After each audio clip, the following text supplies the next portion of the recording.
میں کی دعوت کی دھوم میں مچاؤں، عطا ایسا کر حوصلہ یا الہی۔ قرآن مجید فرقان حمید میں اللہ ارشاد فرماتا ہے وَإِن تَعُدُّوا نِعْمَةَ اللَّهِ لَا تُحْصُوهَا۔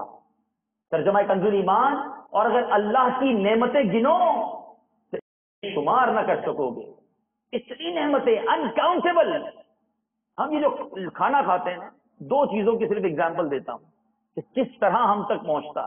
ایک نوالا روٹی اور سالن ملا کر ہم جو کھاتے ہیں، بڑے مزے مزے سے کھاتے ہیں، کبھی سوچا یہ مجھ تک پہنچا کیسے؟ اے میرے پیارے اسلامی بھائیوں، روٹی بنتی ہے آٹے سے، آٹا بنتا ہے گندم سے، اور سالن عموماً سبزی اور گوشت سے تیار ہوتا ہے۔ جن جانوروں کے گوشت کا سالن ہم کھاتے ہیں ان کی نشو و نما بھی گھاس سے ہوتی ہے، گندم بھی زمین سے نکلتی ہے اور گھاس بھی زمین سے نکلتی ہے۔ تو پتہ چلا کہ روٹی ہو یا سالن، اس کا حصول جو ہے وہ زرعی پیداوار پر موقوف ہے، زمینی پیداوار پر موقوف ہے۔ اور زرعی پیداوار میں زمین اور آسمان دونوں کا عمل دخل ہے، کیونکہ اناج اور سبزیوں کے ذائقوں کے لیے سورج کی حرارت کی ضرورت ہے، چاند کی کرنوں، ہواؤں، بادلوں، بارشوں، دریاؤں اور سمندروں کی ضرورت ہے۔ سمندر سے بخارات اڑتے ہیں، بادل بنتے ہیں، بارش برستی ہے، کھیت سیراب ہوتے ہیں، پھر کھیتیاں پک کر تیار ہوتی ہیں، انہیں کاٹا جاتا ہے۔ اب کاٹنے کے لیے لوہے کی مشینیں بنی، یہ لوہا کدھر سے آیا؟ اللہ نے وہ بھی زمین میں عطا فرمایا، پہاڑوں میں عطا فرمایا۔ اس کے بعد یہ جناب وہاں پر پہنچتا ہے، مارکیٹ میں اناج پہنچتا ہے، پھر اس کو پیسا جاتا ہے، گندم بنایا جاتا ہے۔ قدرتی تیل اور گیس کی ضرورت پڑی، کیونکہ یہ ٹرانسپورٹیشن کیسے ہوا؟ وہ بھی اللہ نے زمین میں عطا فرمایا۔ پیٹرول بھی ہے، تیل بھی ہے، اس ایندھن کے ذریعے تمام ٹرانسپورٹیشن ہوئی۔ اور میرے پیارے اور محترم اسلامی بھائیوں، پتہ چلا کہ ہمارے لیے جو ایک نوالا ہے نا، اس کو تیار کرنے کے لیے زمین، آسمان، چاند، سورج، ستارے، بادل، سمندر، دریا، بارشیں، ہوائیں، یہ سب اس میں انوالو ہوئی، تب جا کے میرے اور آپ کے لیے ایک لقمہ تیار ہوا۔ رب کی نعمتیں دیکھو، یہ ایک لقمہ یوں کھاتے ہو نا، کہاں سے آیا، اس کی کریشن کیسے ہوئی؟ اور یہی ختم نہیں ہو گیا معاملہ، اب منہ میں ڈالا، اللہ تعالیٰ نے ہمیں دانت عطا فرمایا جو اس کو چباتے ہیں۔ یہ ہمارے لعاب کے اندر ایسا ڈائجسٹو سسٹم ڈالا کہ وہ ذائقہ بھی دیتا ہے اور اس پورے نوالے کو چبانے میں کردار ادا کرتا ہے، اسے ہضم کرنے میں کردار ادا کرتا ہے۔ اب اس کا پیٹ میں خیریت سے چلے جانا، اندر ایک اور فیکٹری کا ہونا کہ اسی ایک لقمے سے فیٹ کتنا الگ ہوگا، جسم کی قوت کے لیے کتنی پروٹینز الگ ہوں گی، اور جو ضائع ہے اس کو کس طرح فارغ کیا جائے گا۔ گویا ایک نوالے کے بننے سے، کھانے سے، اس سے فارغ ہونے تک اگر اسی ایک نظام پر اگر نظر دوڑا لو تو رب کے شکر میں سجدہ کرنے لگ جاؤ گے۔ یہ پانی کا گلاس پیتے ہیں بڑے مزے سے، بہت مزہ آتا ہے پانی پینے، پیاس لگے تو پتہ چلتا ہے پانی کتنی بڑی نعمت ہے۔ کبھی سوچا یہ پانی ہم تک پہنچا کیسے؟ شکوے کرنے والے، شکایتیں کرنے والے، دنیا میں بابیلا کرنے والے ذرا سوچیں۔ پہلے تو میں پی لوں، بسم اللہ۔ اس کو پینے کا طریقہ بھی دیکھ لیں، 3 سانس میں پینا چاہیے، ٹھیک ہے؟ سیدھے ہاتھ سے پینا چاہیے، دیکھ کر پینا چاہیے، پینے کے بعد اللہ کا شکر بھی ادا کرنا چاہیے۔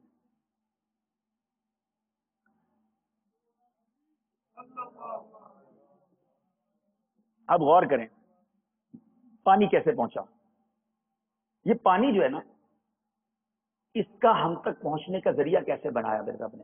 دنیا میں اس وقت اپروکسیمیٹلی ایک معلومات کے مطابق 6 سے 7 ارب لوگ رہتے ہیں، 7 ارب انسان اور اربوں جانور، پرندے، درخت، پودے، سب کو پانی چاہیے۔ ایوری لیونگ تھنگ جو دنیا میں ہے اس کو پانی چاہیے۔ کتنا پانی چاہیے کبھی غور کیا؟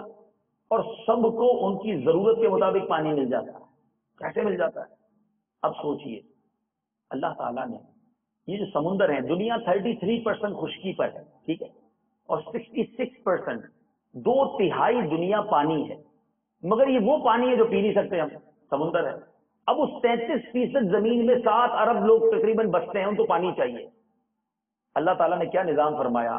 ان سمندروں کے ساتھ جب ان سے سورج کی کرنیں پڑتی ہیں تو وہی ایوپریٹ ہوتا ہے، اس سے بخارات بنتے ہیں جو آسمان کی طرف جاتے ہیں۔ گویا ایک ایسی پائپ لائن لگائی گئی جو نظر نہیں آتی، مگر کروڑوں اربوں گیلن روزانہ سمندر سے بادلوں کی طرف موو ہو رہا ہے. یہ پائپ لائن لگی اور بادلوں میں پہنچ گئی.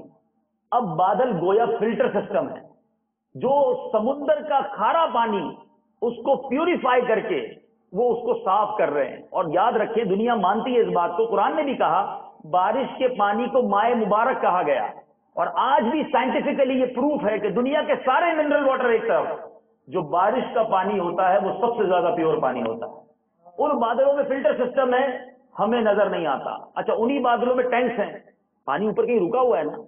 جہازوں میں اگر آپ نے سفر کیا ہو, جہاز پورا کا پورا بادل میں گھس جاتا ہے, ہمیں نہ کوئی ٹینک نظر آتا ہے نہ کوئی فلٹر سسٹم نظر آتا ہے, لیکن انہی بادلوں میں صفائی بھی ہو رہی ہے اور اسٹور بھی ہو رہا ہے. اچھا جناب, دو سسٹم ہو گئے. اب بارش برستی ہے تو بارش برستی جہاں سمندر کا کنارہ ہوتا وہیں پانی ملتا. دنیا تو بہت بڑی ہے, کئی ممالک لینڈ لاک کہے جاتے ہیں کہ جس میں وہ چاروں طرف ملک ہی ہوتا ہے, پانی نہیں ہوتا. زمین ہوتی ہے, اس ملک کے چاروں طرف کہیں بھی پانی نہیں, لینڈ لاک کنٹریز کہا جاتا ہے. دنیا میں کئی ایسے, فیصلہ آباد میں سمندر نہیں ہے, ٹھیک ہے, بہت سارے شہر ہیں, بلکہ کراچی کے علاوہ بہت کم علاقے پاکستان کے جہاں سمندر ہے.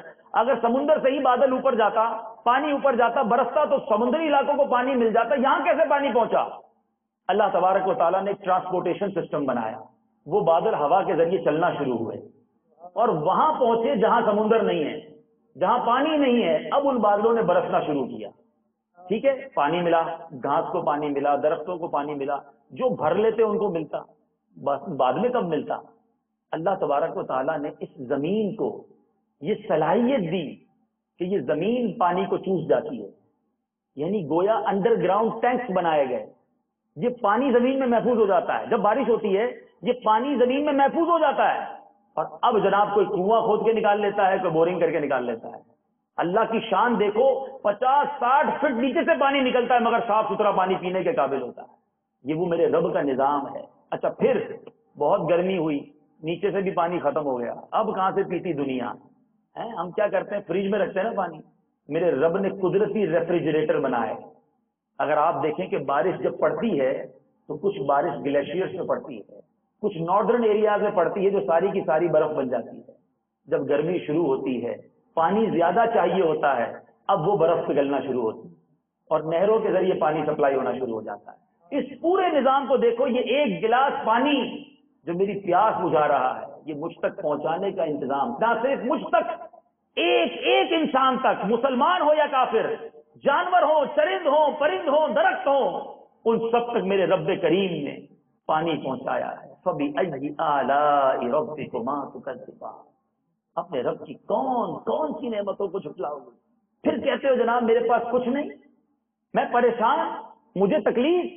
ارے جو رب تمہیں دنیا کے کونے کونے میں پانی پہنچاتا ہے, کھانے کو تمہیں اناج مل جاتا ہے, تمہیں رب نے آنکھیں سلامت دی, ہمارے کان سلامت, ہماری زبان سلامت, پھر بھی شکوے, پھر بھی شکایات.